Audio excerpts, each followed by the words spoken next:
ನಮಸ್ಕಾರ ಸ್ನೇಹಿತರೆ, ನಮ್ಮ ನೇರುಚಿಗೆ ನಿಮಗೆಲ್ಲರಿಗೂ ಸ್ವಾಗತ. ಇವತ್ತು ಹೋಳಿ ಹಬ್ಬದ ವಿಶೇಷವಾಗಿ ಗರಿಗರಿಯಾಗಿರುವಂಥ ನಿಪ್ಪಟ್ಟು ಹೇಗೆ ಮಾಡೋದು ಅಂತ ತೋರಿಸ್ತಾ ಇದ್ದೀನಿ. ನನ್ನ ವಿಡಿಯೋ ನೀವೇನಾದರೂ ಮೊದಲನೇ ಬಾರಿ ನೋಡ್ತಾ ಇದ್ದರೆ ಈಗಲೇ ನನ್ನ ಚಾನಲ್ನ ಸಬ್ಸ್ಕ್ರೈಬ್ ಮಾಡ್ಕೊಳ್ಳಿ. ಮುಂದಿನ ವಿಡಿಯೋನ ತಕ್ಷಣ ನೋಡೋದಕ್ಕೆ ಬೆಲ್ ಐಕಾನ್ ಕ್ಲಿಕ್ ಮಾಡ್ಕೊಳ್ಳೋದು ಮಾತ್ರ ಮರಿಬೇಡಿ. ನಿಪ್ಪಟ್ಟು ಹೇಗೆ ತಯಾರಿಸೋದು ಅಂತ ನೋಡೋಣ. ಮೊದಲು ಒಂದು ಬಾಣಲೆಗೆ ಒಂದು ಚಿಕ್ಕ ಚಮಚ ಎಣ್ಣೆ ಹಾಕ್ಕೊಂಡು, ಎಣ್ಣೆ ಒಂಚೂರು ಬಿಸಿ ಆಗ್ತಾ ಇದ್ದಂಗೆ ಇದಕ್ಕೊಂದು ಸ್ವಲ್ಪ ಇಂಗು ಹಾಕ್ಕೊಳ್ಳೋಣ. ಹಿಂಗೆ ಹಾಕಿದ್ಮೇಲೆ 8ರಿಂದ 10 ಬ್ಯಾಡಗಿ ಮೆಣಸಿನ್ಕಾಯಿ, ಒಂದು ಹಿಡಿಯಷ್ಟು ಹಸಿ ಕರಿಬೇವನ್ನು ಹಾಕ್ಕೊಳ್ತಾ ಇದ್ದೀನಿ. ಇದಿಷ್ಟನ್ನು ಹಾಕ್ಕೊಂಡು ಲೋ ಫ್ಲೇಮಲ್ಲಿ ಇಟ್ಕೊಂಡು ಸ್ವಲ್ಪ ಹೊತ್ತು ಇದನ್ನು ಫ್ರೈ ಮಾಡ್ಕೊಳ್ಳೋಣ.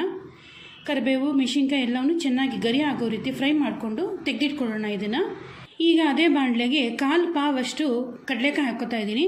ಕಡಲೆಕಾಯಿ ಹಾಕ್ಕೊಂಡು 2 ನಿಮಿಷ ಇದನ್ನು ಲೋ ಫ್ಲೇಮಲ್ಲಿ ಫ್ರೈ ಮಾಡ್ಕೊಳ್ಳೋಣ. ಕಡಲೆಕಾಯಿನ ಒಂದು 2 ನಿಮಿಷ ಚೆನ್ನಾಗಿ ಫ್ರೈ ಮಾಡ್ಕೊಂಡ್ಮೇಲೆ ಇದ್ರ ಜೊತೆಗೇ 1/4 ಪಾವಷ್ಟು ಹುರ್ಗಡ್ಲೆನೂ ಸಹ ಸೇರಿಸ್ಕೊಂಡು ಲೋ ಫ್ಲೇಮಲ್ಲೇ 3ರಿಂದ 4 ನಿಮಿಷ ಇದನ್ನು ನೀಟಾಗಿ ಫ್ರೈ ಮಾಡ್ಕೊಳ್ಳೋಣ. ಕಡಲೆಕಾಯಿ ಎಲ್ಲವನ್ನೂ ಚೆನ್ನಾಗಿ ಗರಿ ಆಗಬೇಕು, ಆ ರೀತಿ ಫ್ರೈ ಮಾಡಿಕೊಂಡು ಒಂದು ಬೌಲ್ಗೆ ಬಗ್ಸಿಟ್ಕೊಳ್ಳೋಣ. ಕೊನೆಯದಾಗಿ 1/2 ಪಾವಷ್ಟು ತುರಿದಿರುವಂಥ ಒಣ ಕೊಬ್ಬರಿನ ಹಾಕ್ಕೊಂಡು ಇದನ್ನು ಸಹ ಚೆನ್ನಾಗಿ 2 ನಿಮಿಷ ಫ್ರೈ ಮಾಡ್ಕೊಳ್ಳೋಣ.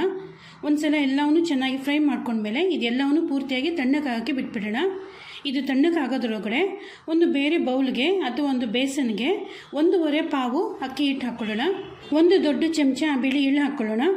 ಅರ್ಧ ದೊಡ್ಡ ಚಮಚ ಜೀರಿಗೆ, ರುಚಿಗೆ ತಕ್ಕಷ್ಟು ಉಪ್ಪು ಸೇರಿಸ್ಕೊಳ್ಳೋಣ. ಈ ಸಮಯದಲ್ಲಿ ಹುರಿದಿರೋದೆಲ್ಲವನ್ನು ತಣ್ಣಗಾಗಿರುತ್ತೆ. ಇದನ್ನು ಮಿಕ್ಸಿ ಜಾರ್ಗೆ ಹಾಕ್ಕೊಂಡು ಪುಡಿ ಮಾಡ್ಕೊಳ್ಳೋಣ. ಮೊದಲು ಒಣಮೆಣಸಿನ್ಕಾಯಿ ಮತ್ತು ಕೊಬ್ಬರಿನ ತರ್ತರಿಯಾಗಿ ಪುಡಿ ಮಾಡಿ ಸೇರಿಸ್ಕೊಳ್ಳೋಣ.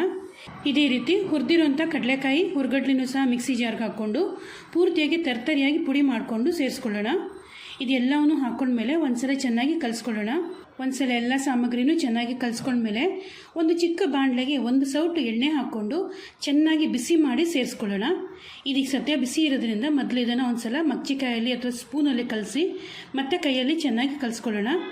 ಈ ರೀತಿ ಪಿಳ್ಚೆ ಮಾಡಿ ನೋಡಿದ್ರೆ ಈ ರೀತಿ ಇರಬೇಕು, ಪುಡಿ ಆಗಬಾರ್ದು. ಈ ಹದ ಬಂದರೆ ಎಣ್ಣೆ ಹಾಕಿರೋದು ಸರಿ ಇದೆ ಅಂತ.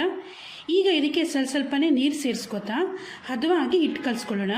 ತುಂಬ ಅಳಕವಾಗಿ ಕಲಿಸ್ಬಾರ್ದು, ಹಾಗಂತ ತುಂಬ ಗಟ್ಟಿಯಾಗೂ ಸಹ ಕಲಿಸ್ಕೋಬಾರ್ದು. ಆ ರೀತಿ ಹದವಾಗಿ ಕಲಿಸ್ಕೊಂಡು ಚಿಕ್ಕದಾಗಿ ಉಂಡೆ ತಯಾರಿಸ್ಕೊಳ್ಳೋಣ. ಒಂದು ಉಂಡೆ ತೊಗೊಂಡು ಒಂದು ಪೇಪರ್ ಹಾಳೆ ಮೇಲೆ ಇಟ್ಕೊಂಡು ಅದ್ರ ಮೇಲೆ ಇನ್ನೊಂದು ಪೇಪರ್ ಹಾಳೆ ಇಟ್ಟು ಒಂದು ತಟ್ಟೆಯಿಂದ ಪ್ರೆಸ್ ಮಾಡಿಕೊಂಡ್ರೆ ಈ ರೀತಿ ನಿಪ್ಪಟ್ಟು ತಯಾರಾಗುತ್ತೆ. ಈ ರೀತಿ ಗುಂಡಿಗೆ ನಿಪ್ಪಟ್ಟುಗಳನ್ನು ತಟ್ಕೊಂಡು ಬಿಸಿ ಎಣ್ಣೆಲಿ ಹಾಕ್ಕೊಂಡು ಬೇಯಿಸ್ಕೊಳ್ಳೋಣ. ಎಣ್ಣೆನ ನಾನು ಲೋ ಟು ಮೀಡಿಯಮ್ ಫ್ಲೇಮಲ್ಲಿ ಇಟ್ಕೊಂಡು ಬಿಸಿ ಮಾಡ್ಕೊಂಡಿದ್ದೆ. ಒಂದ್ಸಲ ನಿಪ್ಪಟ್ಟು ಹಾಕಿದ್ಮೇಲೆ ಸ್ವಲ್ಪ ಹೊತ್ತು ಬಿಟ್ಬಿಟ್ಟು ಇದನ್ನು ಮತ್ತೆ ತಿರುವು ಹಾಕ್ಕೊಂಡು 2 ಕಡೆನೂ ಚೆನ್ನಾಗಿ ಬೇಯಿಸ್ಕೊಳ್ಳೋಣ. ಈಗ ನೋಡಿ ಬಿಸಿ ಬಿಸಿ ನಿಪ್ಪಟ್ಟು ತಯಾರಾಗಿದೆ. ಇದೇ ರೀತಿ ಉಳಿದಿರೋಂಥ ಹಿಟ್ಟಲ್ಲೂ ಸಹ ನಿಪ್ಪಟ್ಟನ್ನು ತಟ್ಕೊಂಡು ಬಿಸಿ ಎಣ್ಣೆಯಲ್ಲಿ ಬ್ಯಾಚಸಲ್ಲಿ ಹಾಕ್ಕೊಂಡು ಕರ್ಕೊಂಡ್ರೆ ಬಿಸಿ ಬಿಸಿಯಾಗಿರೋ ಗರಿಗರಿಯಾಗಿರೋ ನಿಪ್ಪಟ್ಟು ತಯಾರಾಗಿರುತ್ತೆ. ನೀವು ಖಂಡಿತ ಟ್ರೈ ಮಾಡಿ ನೋಡಿ. ನಾನು ಈಗಾಗಲೇ ಸಾಕಷ್ಟು ರೀತಿ ಕುರುಕುಲು ತಿಂಡಿಗಳು ಮತ್ತು ಸ್ವೀಟ್ಗಳ ರೆಸಿಪಿನ ತೋರಿಸಿದ್ದೀನಿ. ಆ ರೆಸಿಪಿಗಳ ಪ್ಲೇಲಿಸ್ಟು ವಿಡಿಯೋ ಕೊನೆಯಲ್ಲಿ ಹಾಕಿರ್ತೀನಿ. ನಿಮ್ಗೆ ಇಷ್ಟವಾದದ್ದನ್ನು ನೋಡಿ ಟ್ರೈ ಮಾಡಿ ಹೇಗೆ ಅನ್ನಿಸ್ತು ಅಂತ ನನಗೆ ಹೇಳೋದನ್ನು ಮಾತ್ರ ಮರಿಬೇಡಿ. ಮುಂದಿನ ವಿಡಿಯೋಗಳಲ್ಲಿ ಭೇಟಿಯಾಗೋಣ. ನಮಸ್ಕಾರ.